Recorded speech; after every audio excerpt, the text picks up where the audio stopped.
Very good morning बच्चों, मैं प्रदीप आपका स्वागत करता हूं आपके अपने चैनल प्रदीप फिजिक्स प्लेनेट में। बच्चों तो अब हम लोग आ चुके हैं क्लास 10th के लेक्चर के शेड्यूल में, और क्लास 10 का ही सेकंड लेक्चर होने वाला है यूपी बोर्ड में। बच्चों ये पर आप पढ़ रहे हैं परावर्तन तथा अपवर्तन। आइडिया होगा आपको पिछली बार हम लोगों ने क्या पढ़ा था, अगर नहीं है तो फटाफट से जाकर के आप देख लीजिए, आपको क्लियर हो जाएगा कि हम लोग क्या पढ़ चुके थे। तो बच्चों हम लोगों ने लास्ट तक जो प्रकाश के बारे में बातें करी थी, प्रकाश के ब्रांचेस के बारे में बात की, तो उसके क्या क्या प्रॉपर्टीज होते हैं, गुण क्या क्या होते हैं। आज जो हम लोग देखेंगे प्रकाश के सबसे इंपॉर्टेंट गुण के बारे में, और वो है प्रकाश का परावर्तन। ठीक है, तो प्रकाश का परावर्तन।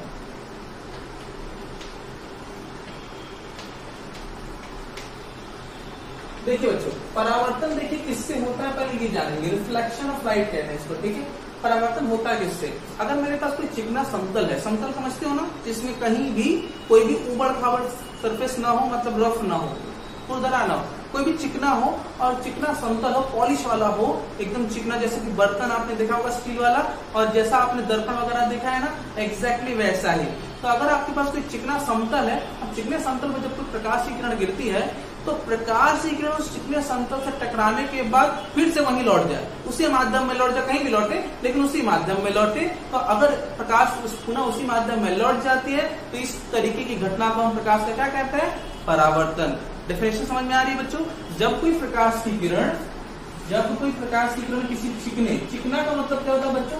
उसका एक सरफेस जो है वो जाने लायक नहीं है, प्रकाश उसमें नहीं जा सकता। बस वो आया, प्रकाश टकराया, क्योंकि ये चिकना है, चिकना पॉलिश है,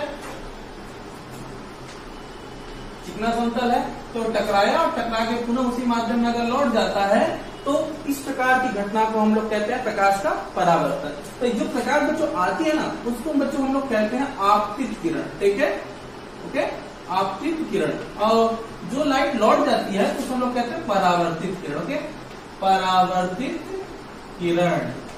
दिस इज रिफ्लेक्टेड रे और दिस इज इंसिडेंट रे। अब जहां पे प्रकाश की किरण आई गई टकराई, तो वो सब तो ठीक है, लेकिन जिस बिंदु पर टकराई उस बिंदु का नाम भी हमने नाम रखा हुआ है आपतन बिंदु। ठीक है, आपतन बिंदु। Okay, incident point. तो यहाँ पे जब प्रकाश की किरण किसी बिंदु पर टकराएगी, चिकने समतल से टकरा के पुनः उसी माध्यम में लौट जाए, तो इस घटना को प्रकाश का परावर्तन कहते हैं।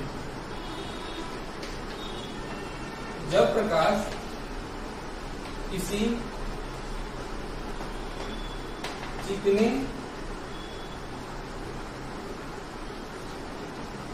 समतल पर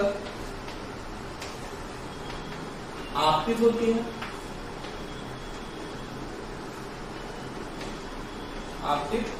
है, तथा टकराकर पुनः उसी माध्यम में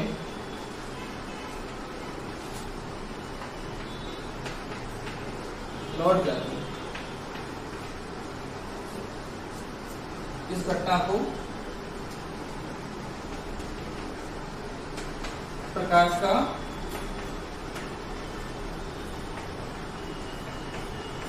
परावर्तन कहते हैं। ये तो डेफिनेशन हो गई बच्चों प्रकाश के परावर्तन की। तो प्रकाश का परावर्तन चिकने समतल से ही होता है, ये बात ध्यान में आ गई। अब मैं जब प्रकाश के परावर्तन का बात करता हूँ, जैसे हर चीज के एक नियम, कायदे, कानून बनाए गए। जब कोई घटना आपको देखने को मिल ही रही है, ये चीजें हो रही हैं, तो इसका भी कोई नियम है, कोई कायदा, कोई कानून है। तो बिल्कुल इसके भी नियम, कायदे, कानून बनाए गए हैं, और हर बिना नियम, कायदे, कानून के कोई भी काम नहीं होता। यहाँ पर भी वही होगा, बिना नियम, कायदे, कानून के कुछ भी नहीं होने वाला। आइए देखते हैं क्या है नियम, क्या है कायदे, कानून इससे। तो कहानी क्या है बच्चों, कि जब मैं प्रकाश के परावर्तन की बात कर लेता हूं, तो हमारे ध्यान में बात आती है कि इसका नियम क्या होगा। क्या ये रैंडमली ऐसा होता रहता है? तो इसका जवाब है नहीं बच्चों, ये रैंडमली नहीं होता है। ठीक है, तो परावर्तन का नियम बहुत इंपॉर्टेंट है बच्चों, परावर्तन का नियम। तो बच्चों परावर्तन के नियम का मतलब क्या है? जब कोई प्रकाश की किरण आई, टकराई, टकरा के गई, तो जहां पे बच्चों टकराती है ना, वहीं से हम एक काल्पनिक रेखा खींच लेते हैं, एकदम सीधा सीधा सीधा। कहां से? एकदम आधार से लंबवत। ये आधार है, इसका लंबवत। ठीक है, आपतन बिंदु से। तो इसका नाम हमने रखा है अभिलंब। याद रखिएगा अविलंब, इसको इंग्लिश में हम लोग बच्चों नॉर्मल बुलाते हैं। नॉर्मल किसे कहते हैं? आपतन बिंदु से तल पर खींचा गया लंबवत काल्पनिक रेखा, तल पर खींची गई लंबवत काल्पनिक रेखा अविलंब कहलाती है। तो जब प्रकाश की किरण किसी बिंदु पर गिरती है ना, तो वो काल्पनिक रेखा के साथ एक कोण बनाती है, उस कोण का नाम होता है आपतन कोण। ठीक है, और जब टकरा के वापस लौटती है तो फिर वो कोई कोण बनाएगी, और इस बार इस कोण का नाम आप क्या रख दीजिए?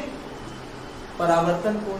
तो ये आपतन कोण को आई से दिखाते हैं, परावर्तन कोण को आर से दिखाते हैं। और यहाँ पर अविलंब आप देख ही रहे हो, तो अविलंब से इधर वाला कोण आपतन कोण, इधर वाला कोण परावर्तन कोण। ठीक है, तो इस बात को ध्यान में रखिएगा कि जब कोई प्रकाश किरण किसी चिकने तल से टकराती है तो इसके दो कंफ्यूजन, दो तथ्य होते हैं। पहला तथ्य बच्चों, जब कोई प्रकाश की किरण परावर्तित होती है इसके दो तथ्य, दोनों तथ्य इस नियम के अंतर्गत आते हैं। पहला, आपतित किरण द्वारा बना आपतन कोण और परावर्तित किरण के द्वारा बना परावर्तन कोण आपस में सदैव क्या होते हैं? बराबर होते हैं। मतलब आपतन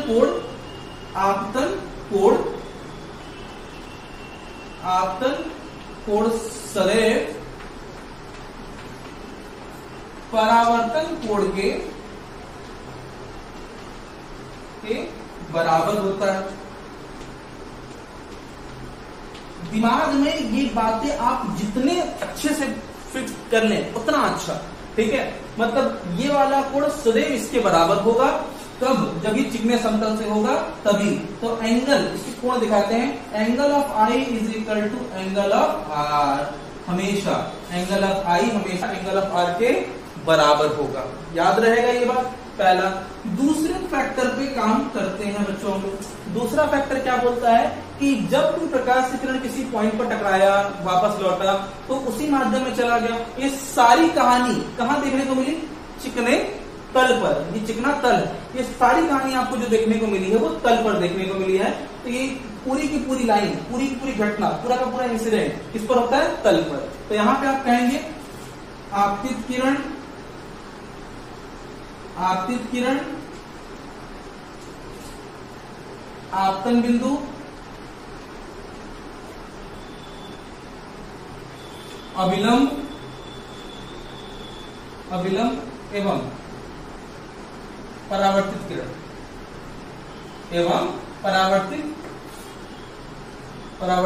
किरण तीनों एक ही तल में होते हैं। ठीक है, मतलब incident ray, reflected ray, normal and incident point are lies on the same plane. सब एक ही घटनाओं पर, एक ही पॉइंट पर आधारित है। बात समझ आ गई? Okay fine. अब मैं आगे बढ़ू, दोनों कहानी क्लियर हो रही है ना बच्चों? ठीक है, अब मैं आपसे छोटा सा क्वेश्चन करता हूं, इसका जवाब आप मुझे फटाफट से देंगे। ठीक, आई होप आप इसका जवाब दे पाओ। तो मेरे पास क्या है, एक एग्जाम्पल के तौर पर क्वेश्चन है। यहां पर एक प्रकाश की किरण ये गिरी और ये गई। ठीक है, और यहां पर मुझे बस इतना पता है कि ये वाला जो एंगल है वो है आपकी 60 डिग्री।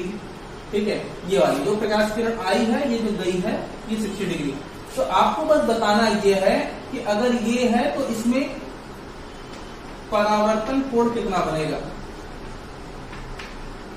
ठीक है, परावर्तन कोण कितना बनेगा, और साथ ही साथ बताना है कि ये वाला कोण मान लेते हैं x है, तथा x का मान क्या होगा।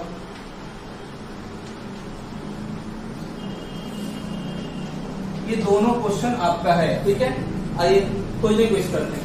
जब ये प्रकाश किरण इस तरीके से गिरी तो आप ये जाने कि यहां से मुझे नॉर्मल खींचना चाहिए था, खींच लिया आपने।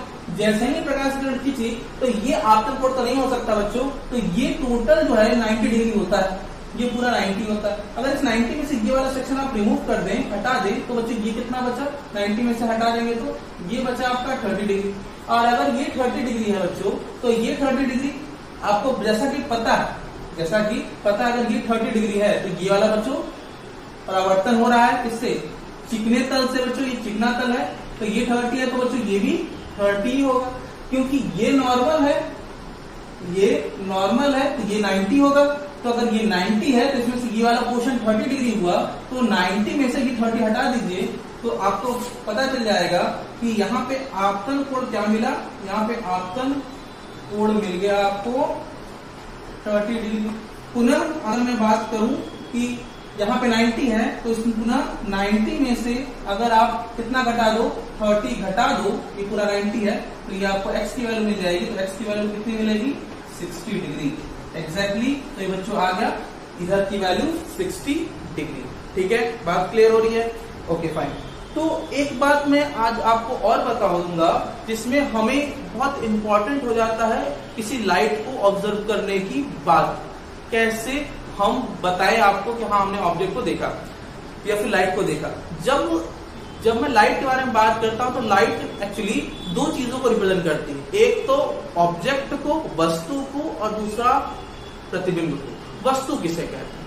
वस्तु बच्चों वो होता है जैसे हमें आप इसलिए देख पा रहे हो क्योंकि हमसे किरणें चल के आप तक जा रही हैं। तो ये हो गई कहानी वस्तु की। तो किरणें जहां से चल करके जाती हैं उसे हम लोग कहते हैं क्या बच्चों, वस्तु। तो अगला टॉपिक क्या है, ऑब्जेक्ट, वस्तु। वस्तु किसे कहते हैं, जहां से वस्तु मतलब जहां से प्रकाश की किरणें चल करके आप तक पहुंचती हैं, आपको पर गिरती हैं, उससे हम लोग कहते हैं वस्तु। फिर से आई रिपीट, जहां से किरणें चलती है उसे हम कहते हैं वस्तु। फिर उसके बाद आता है बच्चों प्रतिबिंब। ठीक है, फिर उसके बाद आता है प्रतिबिंब। प्रतिबिंब मतलब इमेज, ठीक, जिसको हम लोग कहते हैं इमेज।